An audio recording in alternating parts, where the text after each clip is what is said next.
తెలంగాణ మంత్రివర్గ విస్తరణ థ్రిల్లర్ సినిమాను మించిన సస్పెన్స్ కొనసాగుతోంది. కేబినెట్ విస్తరణ ఉంటుందా ఉండదా అన్న డైలమాలో ఉన్నారు ఆశావాహులు. దీంతో విస్తరణపై ఎవరిని కదిలించినా అందరూ ఢిల్లీ వైపు చూస్తున్నారు. ఇంతకు ఈసారైనా కేబినెట్ విస్తరణ ఉండేనా?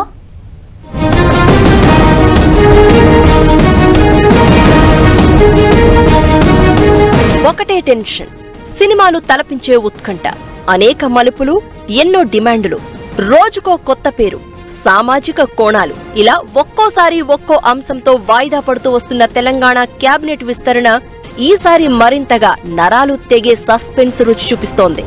ఈ నెల 3న కేబినెట్ విస్తరణ ఉంటుందని ఉగాది ముందు వచ్చిన లీకులతో ఆశావహులు ఆశల పల్లకిలో ఉండిపోయారు.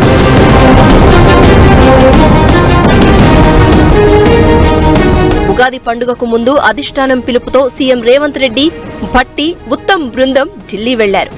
మంతనాలతో ఇక కేబినెట్ విస్తరణకు లైన్ క్లియర్ అయిందన్న చర్చ తెరపైకి వచ్చింది. అంతేకాదు ఈ నెల 3న రాజ్ భవన్ లో కొత్త మంత్రుల ప్రమాణ స్వీకారం ఉంటుందన్న ప్రచారం సాగింది. దీనిపై ఎలాంటి సమాచారం ఆశావహులకు రాలేదు. దీంతో ఈసారైనా మంత్రివర్గ విస్తరణ ఉంటుందా, మళ్లీ వాయిదా మంత్రం తప్పదా అన్న గుసగుసలు వినిపిస్తున్నాయి.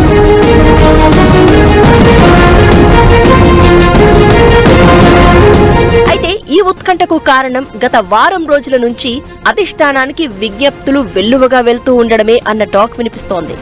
లంబాడి, బీసీ, ఓసీ, ఎస్సీల్లో మాల, మాదిగ ఇలా సామాజిక వర్గాల వారీగా ఢిల్లీకి విన్నపాలు వెళ్లాయి. ఇవే ఢిల్లీ పెద్దలను డైలమాలో పడేశాయా అన్న చర్చ వినిపిస్తోంది.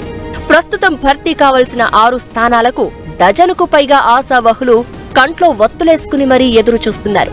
వీరిలో నుంచి కులాలు, ప్రాతినిధ్యం లేని జిల్లాలు, విధేయత ఇలా లెక్కలేసుకుని సెలెక్ట్ చేయడం హైకమాండ్ కు కత్తిమీద సాముగా మారిందన్న చర్చ జరుగుతోంది.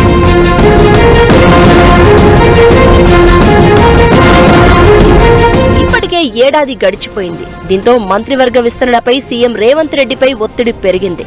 సొంత పార్టీలోని ఆశావహుల నుండే కాకుండా ప్రతిపక్షాల నుంచి సైతం మంత్రివర్గ విస్తరణపై విమర్శలు ఎదుర్కోవాల్సి వస్తుంది.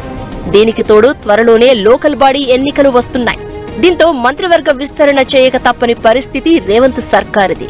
ప్రస్తుతం ఢిల్లీలో ఉన్న సీఎం రేవంత్, భట్టి విక్రమార్క, కేసీ వేణుగోపాల్తో భేటీ కానున్నారు. ఈ సమావేశంలో విస్తరణకు ఆమోదముద్ర వేసుకోవాలనే పట్టుదలతో ఉన్నారు. మొత్తానికి అమాత్యుల కల నెరవేర్చుకునేందుకు ఆశావహులు. విస్తరణ జరిగితే తమ శాఖలకు కత్తెర పడుతుందేమో అన్న భయం మంత్రులను వెంటాడుతోంది. ఇలా అందరిలో కేబినెట్ విస్తరణ టెన్షన్ పుట్టిస్తోంది.